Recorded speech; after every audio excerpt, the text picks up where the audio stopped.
Joining us now to continue the conversation, California Democratic Senator Alex Padilla, who sits on the Budget Committee.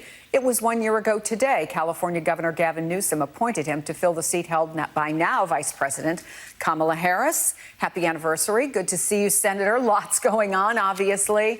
Look, I understand the Democrats are holding a virtual caucus tonight to talk about the next step forward on Build Back Better. Where do you think things are going from here?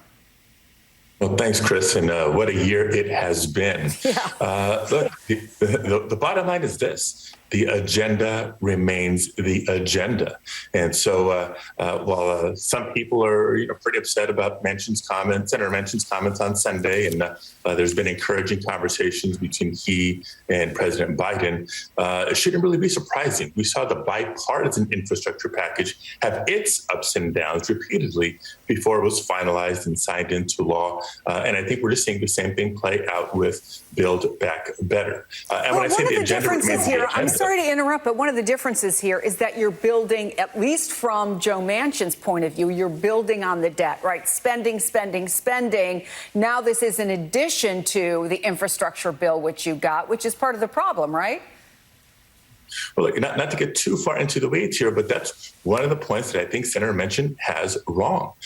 Build Back Better, as is before us, is fully paid for. He may be only focused on the spending part of it and not paying as close attention to the how we pay for it part of it. But if he has differences on how we get there, then that's fine. Look, one of the encouraging things is he's saying, why cover just 1, 2, 3 years of childcare? Let's do all 10.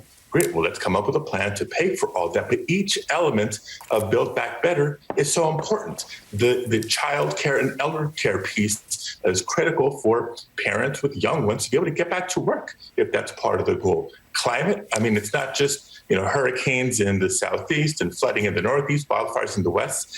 Tornadoes hitting Kentucky, far from quote unquote tornado season, is yet another indicator. And the expansion of healthcare.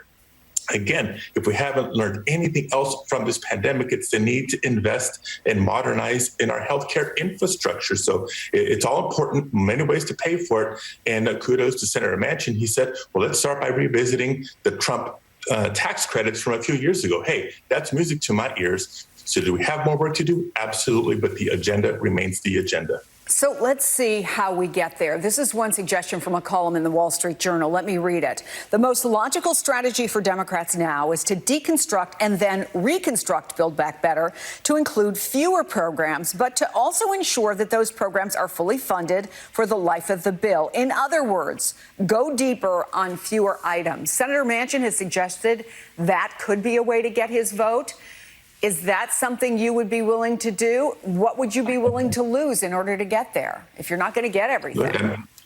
Look, I'm happy to go deeper, but I think we need to go deeper on all the items. And trust me, there's plenty of room to fix the tax code to make sure that the most wealthy families in America and multinational corporations pay their fair share. So we can do this. Realistically, Senator, do you really think at this point you're going to get everything?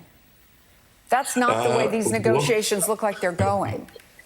No, I hear you. But I think the immediate point is, do we keep trying or do we give up? I didn't take this job to give up.